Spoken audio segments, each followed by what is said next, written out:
Hi, welcome to another episode of Hearing Me Ramble. Just kidding. This particular episode, I have some interesting things to announce, and I'm also going to talk a little bit about the philosophy behind Jungian psychology and how I got interested in it. So hopefully, you guys will continue to learn some new concepts. Um, I also plan to do another episode after this where I just kind of talk about relative things happening in my life and my observations on things, especially me living in the northeast of the US. And I always find living either close to New York City or even just being in the city is really fascinating for me because there are just all kinds of fascinating characters walking in that city, and I love just interacting with strangers, and you learn so much from the conversation. All right, so um, I want to talk about something that I'm experimenting with, and behind the scenes of all these titles that you guys see on my Substack, me being an independent researcher, systems thinker, it's because I love cross disciplinary thinking.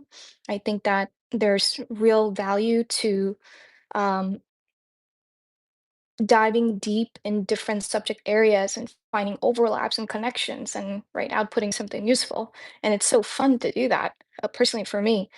So in the background I work in the technology sector, and I've been experimenting and trying to learn a lot about these AI tools, emerging AI tools. Agentic AI is a big one, and uh, I recently joined a program where I learned about how LLMs actually work and how to build agentic AI and how it can be applied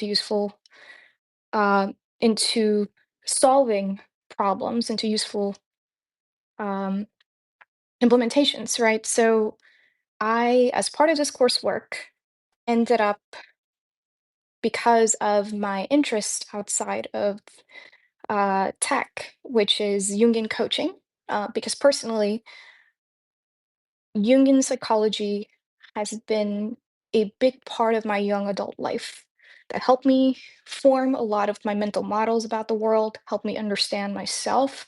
It helped me in a lot of my self-knowledge process. So it kind of really provided me the structure to bring clarity into my path outside of um, the culture I was born into. So it was something that I authentically connected with. And interestingly enough, the first time that I came across the concept of Jungian psychology was when I was living in the Bay Area. And there's a lot of Bay Area is definitely right.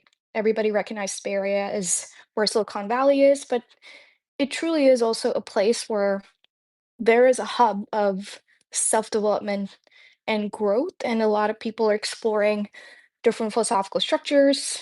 Um, and I guess you can say some, I wouldn't consider Jungian psychology underground. It really depends on which part of the world you're from.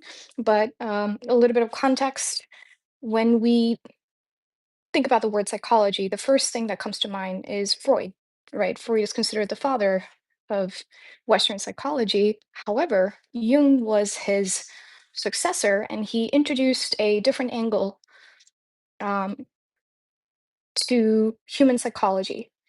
And as many great thinkers do, they certainly integrate an aspect of their own worldview, right? And their own perspective into the output of the thinking or the idea or the concept. So the same could be said for Freud and Jung. And so Freud, um, in terms of his background, his worldview, he was an atheist. So a lot of his theories were, personally, again, subjective perspective, were dry, and they were usually centered around um, humanity being driven by sexual urges. I think a lot of his theories where core point was, hey, humanity, the human animal in general, is driven by that. And then Jung was actually the doctor. He studied psychiatry at his time, but he grew up and had a different worldview. His dad was, I think, a priest, a Christian priest. Um, I think from my perspective, Jung was more or less an agnostic. I don't think he said he didn't believe in God. He actually believed in a higher power. But a lot of his Jung's concept were looking at human psychological patterns, not just at an individual level, but that's what I love about Jungian psychology. It looks at psychological patterns at a micro and macro level. So from the individual to kind of the collective psyche of a human civilization. So the app that I'm working on, coming back to that, right? Why I was inspired and motivated to work on this application, and it is going to be called Inner Council AI. It is going to consist of the idea of archetypes within the application. And the premise of the application is certainly to help with reflection, decision support. And one of the things that Jungian psychology, the mental model, that's helped me with is gain a better understanding of the psychic structure of a human being, meaning even myself. So the archetypes are really interesting. And let me just quickly go into it, right? What are archetypes? They represent different facets of the human psyche. So the persona is a social mask. It's usually social mask worn to conform. The shadow archetype is the repressed, darker side of the personality. Not necessarily bad, it's just a facet. And it's actually a really important archetype to work with. And the self is the total unified conscious and unconscious psyche. So you can think of the self as kind of like the orchestrator, in a sense, and it's kind of like the wise, um, the core wise variable that is trying to unify the wisdom of all the other archetypes and bring it home and make sense, right, of the fragmented parts of the psyche. And we also have the hero archetype represents the internal force driving personal growth, facing trials and overcoming adversity or chaos. The caretaker archetype, a nurturing force acting as a caregiver to others, which must balance caring for others with self care to avoid exhaustion or manipulation. So, the goal of the psychological development is to balance these forces, integrating the shadow rather than suppressing it, finding a balance between the persona's requirements and the self's true authentic nature. So, I am trying to take these elements from Jungian psychology and implement it as a solution through an application. In terms of launching this application, I'll keep you guys posted.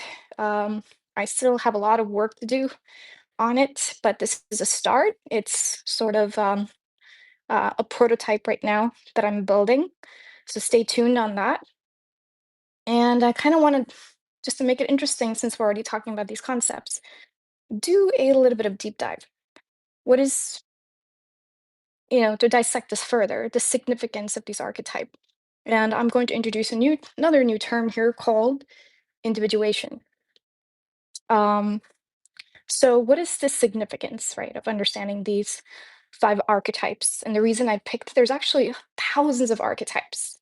Because if you think about, supposedly, if you think about human civilization and over the course of history, and if you consider the complexity of reality itself, but let alone complexity of human nature and human psychology, there are so many patterns. And sometimes these patterns are captured through literature, right, through emotion, through documenting. And from my perspective, literature and music are a medium where, right, artists express their emotion in a vulnerable way. But I also see it as kind of like a documentation of the different facets of human emotions that exist out there. I know not everybody perceives it that way. And of course, it's very enjoyable and relatable and sometimes healing to listen to music and literature because it is a way of kind of validating our own inner, right, emotional architecture. So, understanding the archetypes helps humanity by promoting individuation, which is integrating hidden traits to become more authentic, empathetic, and balanced individuals, which fosters healthier relationships, reduces societal conflict, and enables personal fulfillment. So there is definitely significance to this. So how working with archetypes helps humanity? What does that even mean? How can this be integrated? So working with these archetypes involves recognizing their influence, which facilitates several behavioral shifts. So these are the behavioral shifts. And why I'm creating this application, because potentially, right, it could be a way where people with their own agency and autonomy could become aware of these tools and use them to attain self-awareness and personal growth. By understanding your persona, it helps you avoid losing your identity, while understanding the caretaker helps you avoid burnout. So you can think of these as, in a sense, intelligent um, psychological agents that exist in all of us. And then healing through shadow integration. Facing the shadow reduces the projection of flaws onto others, fostering accountability and reducing interpersonal conflict. Increase authenticity and balance by integrating these people. Move toward the self, creating a more balanced, authentic life rather than acting on unconscious drives. This could also promote working with this archetype and working with the Jungian psychology mental model, improve relationships, recognizing your archetypes in others improves communication, empathy, and understanding of different perspectives.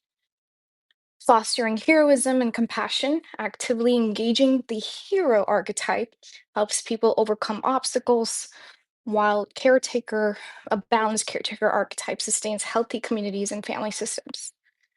In summary, exploring these archetypes allows individuals to move from being controlled by hidden reactive impulses. So it's giving some structure and label, right, to these human psychological patterns, reacting to engaging with them constructively, promoting both personal mental health and collective societal evolution. Okay, now I'm going to talk about what is the significance of learning about Jungian psychology. How could it benefit you by understanding these concepts and the individuation process of the rest of human civilization? So, from my perspective, I think that when it comes to self growth and personal development, it starts with the individual. And right, if each individual does their work, we're overall helping society and human civilization. So, a simple step we could take is to just simply work on ourselves.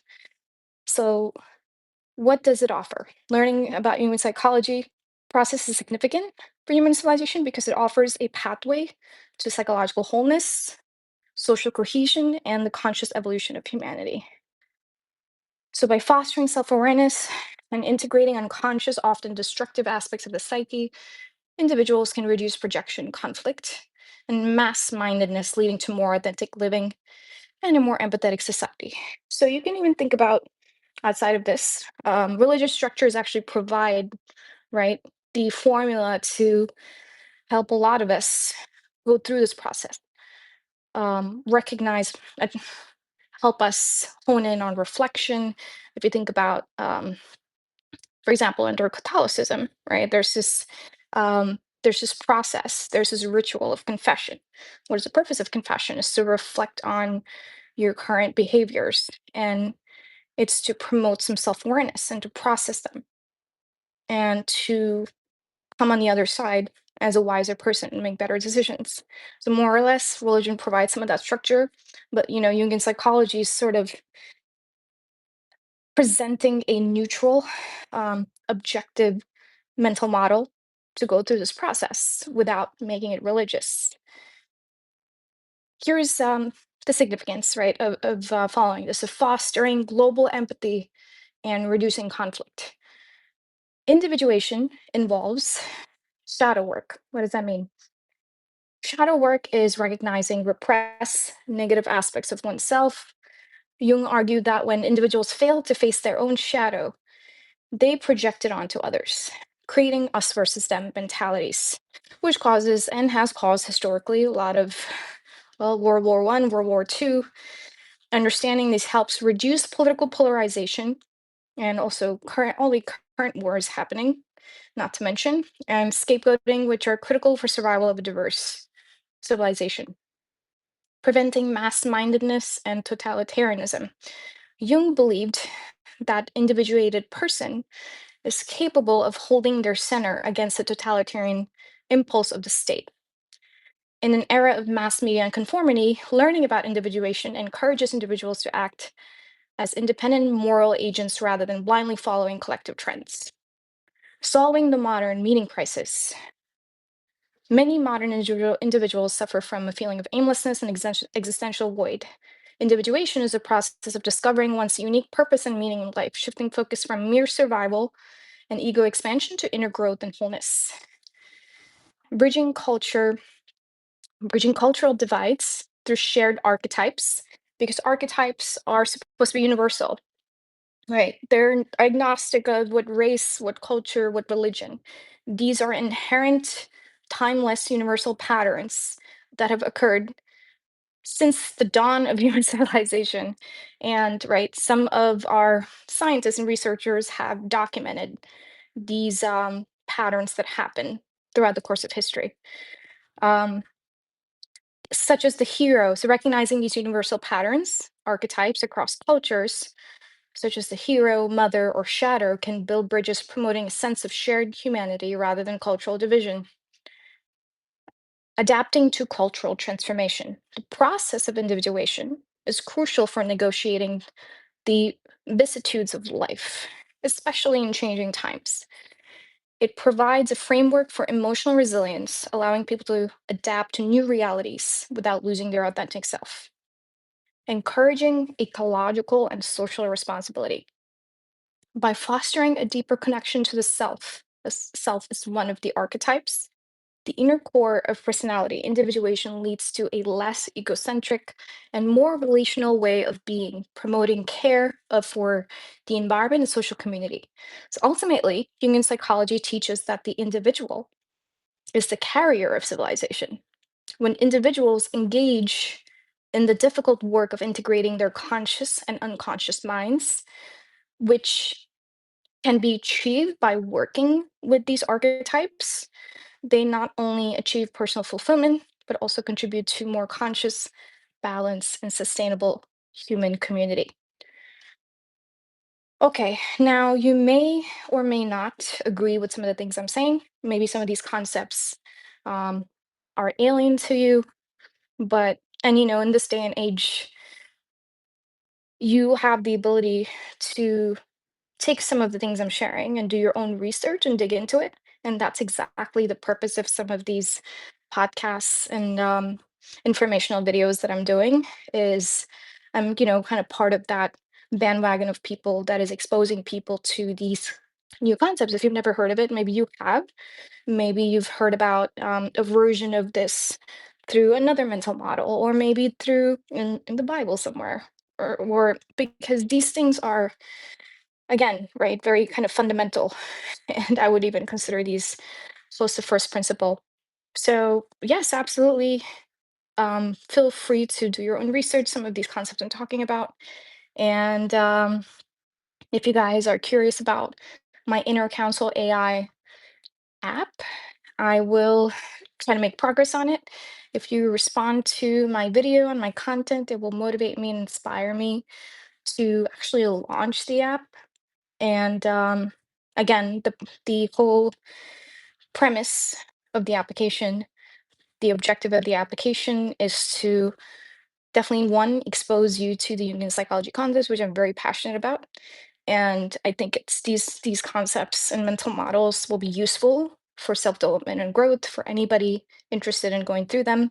And the application also provides structure for you to, right, using these this agentic AI functionality to have the agents kind of mimic the archetypes and output some guidance and clarity for anyone um, using the app this generation and the next. So let's see what happens. I appreciate you tuning in. I appreciate your attention. And yes, please engage, comment. And if there's something you disagree with that I'm saying, or something that pisses you off, comment and just let me know. Just clearly state your thoughts as long as it's respectful. I welcome it. Stay tuned for the next video.